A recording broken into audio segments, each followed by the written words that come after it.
Hello दोस्तों, आप सभी का स्वागत है एनएस क्लासेस में। आज हम करने जा रहे हैं कक्षा 6 और 7 की कार्यपुस्तिका प्रवाह का कार्यपत्रक 1, जिसमें हम सीखेंगे कि संख्याओं को पहचानने, अंकों और शब्दों में लिखने की समझ बना पाना। सबसे पहला प्रश्न हम देखते हैं, निम्नलिखित संख्याओं के ठीक पहले और ठीक बाद में आने वाली संख्याएं लिखिए। पहला प्रश्न जो है वो हमें हल करके दिया हुआ है, हमें उसे देखकर दूसरा प्रश्न करना है। तो पहला प्रश्न है 117, 118, 119 और इसी को फिर शब्दों में लिखा हुआ है 117, 118, 119। इसी तरह से हमें दूसरा करना है। दूसरे में 235 बीच में लिख के दिया हुआ है। हम देखते हैं कि इससे ठीक पहले 234 आएगा और ठीक बाद में 236 आएगा।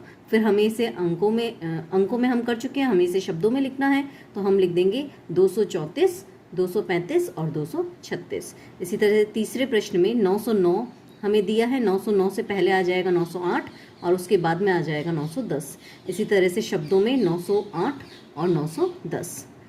चौथा प्रश्न जो है वो दिया है 5213। इससे ठीक पहले आएगा 5212 और बाद में आ जाएगा 5214। इसे भी हम शब्दों में लिख देंगे 5212 और 5214। पांचवें में है 6810। से ठीक पहले आ जाएगा 6809 और उसके बाद आ जाएगा 6811। इसे हम शब्दों में लिख देंगे 6809 और 6811। दूसरा प्रश्न देखते हैं। दूसरे प्रश्न है कि संख्या क्रम को पहचानिए एवं छूटी हुई संख्याएं लिखिए।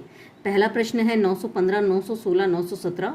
छूटे हुए स्थान पे आ जाएगा 918, 919, 920 और फिर लास्ट में आ जाएगा 922। दूसरा प्रश्न है 1395 या 1395। इसके बाद रिक्त स्थान में आ जाएगा 1396, 1397, 1398 लिखा हुआ है। आगे के दो रिक्त स्थानों में आ जाएगा 1399 और 1400 या 1400। आगे वाले रिक्त स्थान में आ जाएगा 1402। तीसरा जो प्रश्न है उसमें हमें 5600 दिया है, उससे पहले दो खाली स्थान छोड़े हुए हैं। हमें वो दो खाली स्थान भरने हैं, तो हम लिख देंगे पहले खाली स्थान में 5598 और अगले में 5599।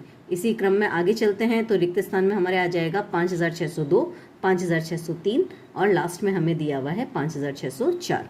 चौथा प्रश्न जो है इसमें शब्दों में लिखा है, तो हम देखते हैं 808, 809।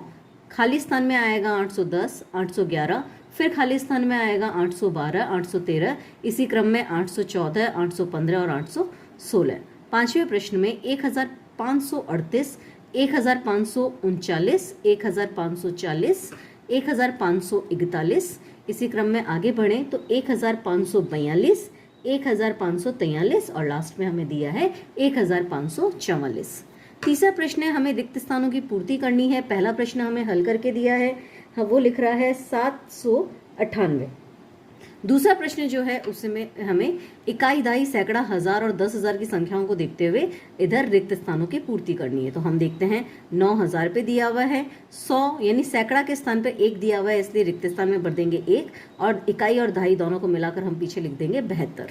इसी तरह से तीसरे प्रश्न में यह हो जाएगा 6295।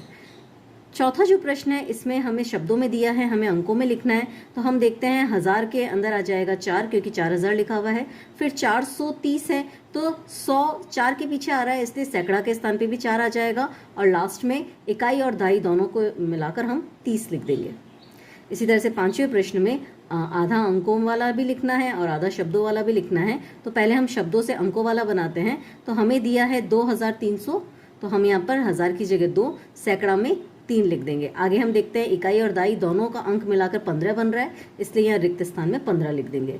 यहाँ पर 10,000 का कोई अंक नहीं दिया हुआ है, इसलिए 10,000 वाला जो बॉक्स है उसके अंदर चौथे प्रश्न और पांचवें प्रश्न दोनों में हमें 0 लिखना पड़ेगा। इसी तरह चौथा प्रश्न हम आगे देखते हैं। हमें दिया हुआ है जो अंक दिया हुआ है उसे शब्दों में क्या लिखा जाता है, ये हमें इनमें से बताना है। तो हम देखते हैं इकाई, दहाई, सैकड़ा, हजार। 1 पर 1000 आ रहा है और इकाई जो है वो 8 इकाई अंक पर 8 लिखा हुआ है, तो हम इसे पढ़ेंगे 1008। तो इनमें से हमारा स वाला है वो सही हो जाएगा। यहीं पे हमारा कार्यपत्रक 1 खत्म होता है। आपको ये वीडियो कैसा लगा हमें कमेंट करके ज़रूर बताएं और अगर आपको अच्छा लगा तो इसे शेयर, लाइक और मेरे चैनल को सब्सक्राइब ज़रूर करें। Thank you.